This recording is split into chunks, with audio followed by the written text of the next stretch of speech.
बहुत बहुत बधाई अर्पित जी आपको 136 रैंक लाने के लिए। और प्रॉपर आईएएस यूपी की गलियों से होकर के किस तरह से व्यक्ति आईएएस बनता है।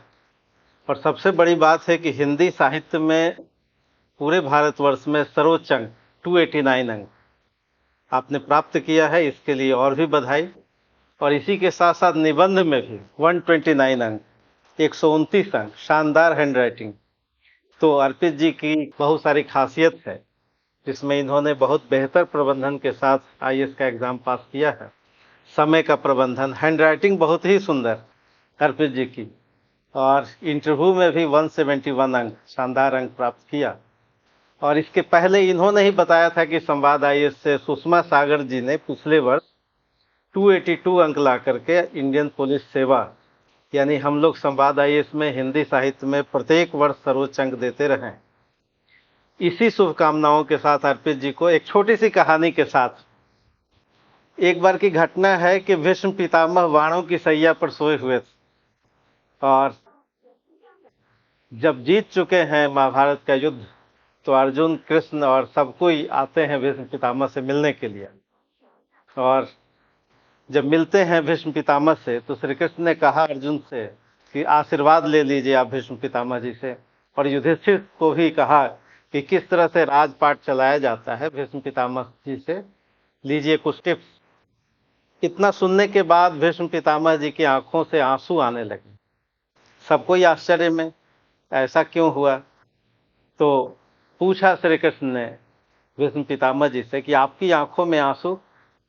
भीष्म पितामह ने कहा कि अर्जुन के सामने, अर्जुन के साथ श्री कृष्ण जैसा गुरु हो, श्री कृष्ण जैसा सारथी हो, श्री कृष्ण जैसा मित्र हो, अगर ऐसे मित्र, गुरु और सारथी के साथ पूरी टीम को इतने सारे कष्ट हो सकते हैं तो भला और किसके साथ होंगे? कृष्ण ने कहा कि निश्चित रूप से कष्टों का निवारण हम लोग नहीं कर सकते, कष्ट होंगे ही।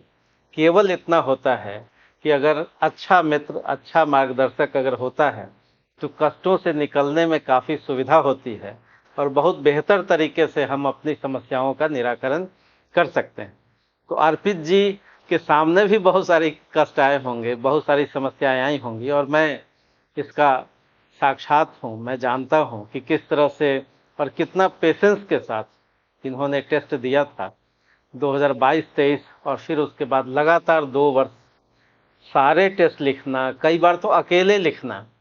और कई बार हम लोग काट देते थे कि ये इसमें सुधार की आवश्यकता है, लेकिन बहुत ही पेशेंस, धैर्य के साथ, संयम के साथ, समय का प्रबंधन करते हुए तो अर्पित जी को ये अपने मेहनत से, अपने कठोर परिश्रम से, यानी कोई शॉर्टकट नहीं होता सफलता का। सफलता सदैव बहुत कुछ मांगती है, त्याग मांगती है। उसी त्याग के प्रतीक हैं हमारे अर्पित जी। बहुत बहुत शुभकामना आपको अर्पित जी, शानदार। सर ने मेरे बारे में बहुत अधिक तारीफ कर दी। इतना भी कुछ विशेष नहीं था। मेरा नाम अर्पित कुमार है और इस बार की सिविल सर्विसेज एग्जाम में मेरी ऑल इंडिया रैंक 136 आई है। मैं उत्तर प्रदेश के चित्रकूट डिस्ट्रिक्ट से बिलोंग करता हूँ। मेरी अर्ली एजुकेशन चित्रकूट से ही हुई है एंड मेरे 10th में 89% एंड 12th में 87% थे। 12th के बाद मैंने ग्रेजुएशन दिल्ली विश्वविद्यालय से पॉलिटिकल साइंस में किया है। बट मेरा यूपीएससी में ऑप्शन हिंदी साहित्य था। तो अगर मैं आपको ये बताऊं कि मैंने पॉलिटिकल साइंस क्यों नहीं ऑप्ट किया और हिंदी साहित्य का चयन क्यों किया, इसकी दो रीजन थे। पहला, मेरी जो हिंदी की लैंग्वेज थी वो बहुत अच्छी थी। अगर मुझे कुछ ही पॉइंट्स पता है तो मैं अपनी लैंग्वेज की वजह से एक बहुत ही अच्छा आंसर लिख सकता था। दूसरा, जैसा कि सर ने आपको बताया कि जो मेरी हैंड राइटिंग थी वह औसत से अच्छी थी, तो मुझे उसका एडवांटेज मिल जाता था कि मेरी कॉपी अलग दिखती थी। तो इन दोनों वजहों से मैंने हिंदी साहित्य का चयन किया। यूपीएससी की तैयारी मैं 2021 से कर रहा हूँ।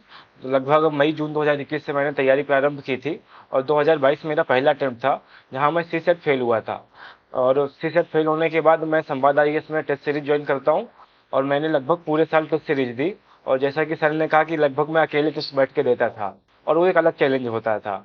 और हिंदी साहित्य ही एक ऐसा सब्जेक्ट रहा है यूपीएससी की तैयारी में मेरा, जहाँ मुझको चैलेंज फेस करने पड़े हैं। क्योंकि मेरा ऐसे जीएस सब अच्छे थे, वहाँ मैं टेस्ट लिखता था तो मेरे अच्छे मार्क्स आते थे, बट हिंदी साहित्य में मेरे मार्क्स अच्छे नहीं आते थे और मैं डिमोटिवेट होता था कि जब मार्क्स यहाँ नहीं आ रहे हैं तो वहाँ कैसे आएंगे।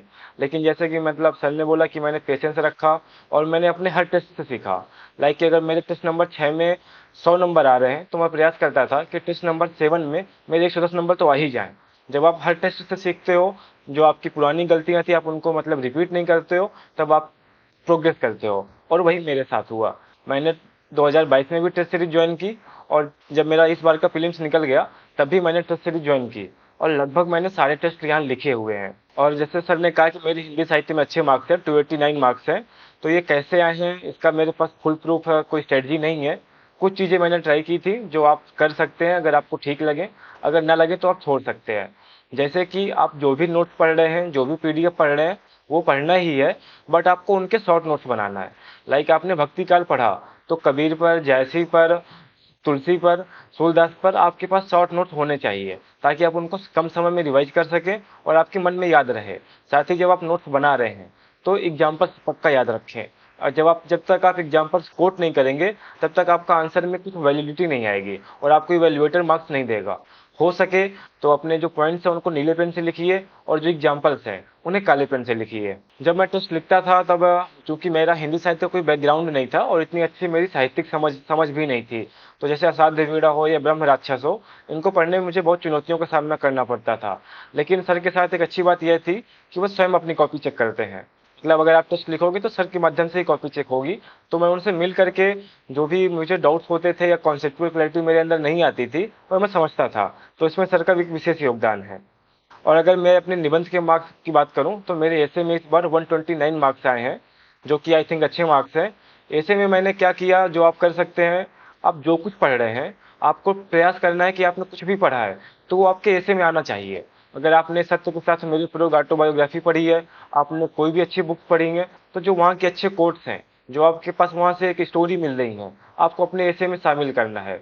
आप रास्ते से जा रहे हैं और कोई आपको एक अच्छा एक इवेंट दिखता हुआ नजर आया जो आप अपने ऐसे में डाल सकते हैं, तो आप प्रयास कीजिए कि आपके ऐसे में वो सारे इवेंट्स आएँ। दूसरी बात, अगर मैं खुद अपना ऐसे चेक कर रहा हूँ तो मैं अपने आप को तभी मार्क्स दूंगा जब मैं ऐसे की पहली लाइन से लेकर लास्ट लाइन तक पढ़ता रहूं और बीच में न रुकूं। तो आपको प्रयास करना है कि जो आपकी लैंग्वेज में फ्लो हो वो बहुत अच्छा हो, ताकि जो कॉपी चेक करने वाला इंसान है वो बीच में न रुके। अगर आपकी कॉपी पढ़ने वाला इंसान बीच में रुक गया आपके ऐसे में, तो बिलीव मी आपको अच्छे मार्क्स नहीं मिलेंगे। तो लैंग्वेज का ध्यान रखना है ऐसे में, उसमें फ्लो होनी चाहिए, जो ग्रामेटिकल एरर्स हैं वह नहीं होनी चाहिए। और एक महत्वपूर्ण बात, ऐसे का टॉपिक भले ही कितना निगेटिव हो, आपको ऐसे निगेटिव खत्म नहीं करना।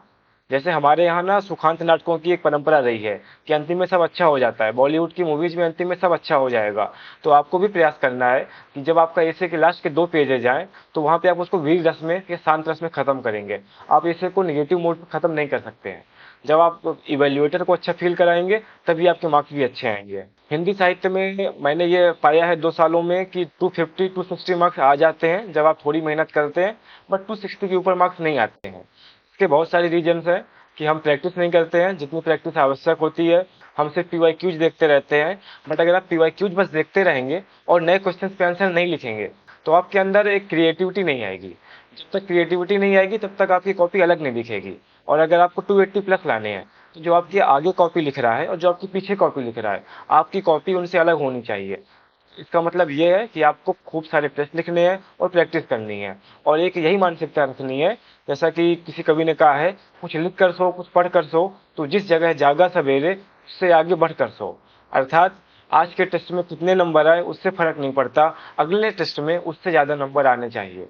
अपने आप से कम्पीट करना है टेस्ट सीरीज में कि मेरे 90 नंबर आ रहे हैं तो मैं 120 नंबर कैसे लाऊंगा। अपने दोस्त से कम्पीट नहीं करना, चलो मेरे 90 नंबर है और मेरे दोस्त के 95 नंबर है, हम दोनों बराबर चल रहे हैं। आप दोनों रिजल्ट के बाद भी बराबर चलोगे, पीडीएफ में नाम नहीं आएगा। तो खुद से कम्पीट करो।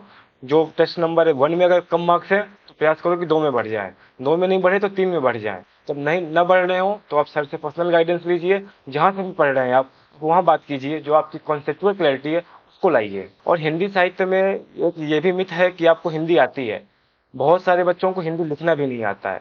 तो आप पहले जो भी आपके आंसर चेक कर रहा है, आप उनसे एक बार रिक्वेस्ट कीजिए कि आपकी जो ग्रामेटिकल एरर्स हैं उनको कम कराओ, क्योंकि जो साहित्य का अध्यापक होगा और साहित्य की कॉपी अगर वो चेक कर रहा है ना, तो अगर आपने हिंदी ही शुद्ध नहीं लिखी होगी तो मार्क्स देने का सवाल ही नहीं पैदा होता है, क्योंकि वहां पर वो हल्ट हो जाएगा। तो हिंदी शुद्ध लिखनी है, ग्रामेटिकल एरर्स नहीं करनी है। और जैसे कि मेरे इंटरव्यू में 171 मार्क्स थे, तो जो मेरा वहाँ का एक्सपीरियंस था वह यह था कि अगर मैं वह इंटरव्यू 2 महीने पहले भी देता बिना किसी प्रिपरेशन के, तो जो मैंने आंसर्स वहाँ दिए हैं सेम आंसर्स देता।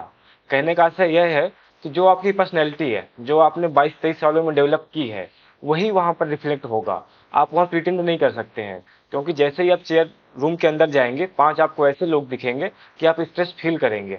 तो आप अपने आप को एक अच्छी संगति में लाइए, अच्छी बुक्स पढ़िए, जो आपके ओपिनियन हो वो बायस्ड हो, किसी जेंडर के प्रति किसी क्लास के प्रति बायसनेस ना हो। और आप अपने अंदर एक प्रशासनिक व्यक्तित्व को डेवलप कीजिए, जो सबको समान निगाह से देखे।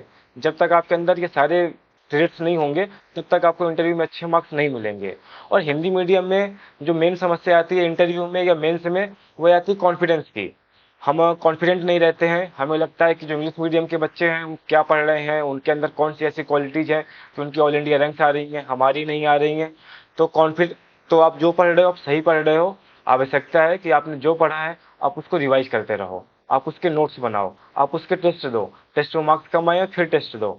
बस कॉन्फिडेंस रहना है। कॉन्फिडेंट जब तक आप फील नहीं करोगे तब तक आप आगे नहीं बढ़ पाओगे, क्योंकि जब आप आईएएस बन जाओगे तब आपको डील करना है बहुत सारे लोगों से, आपको एक प्रशासनिक कार्य अच्छा करना है, तो बिना कॉन्फिडेंस के वो नहीं हो पाएगा।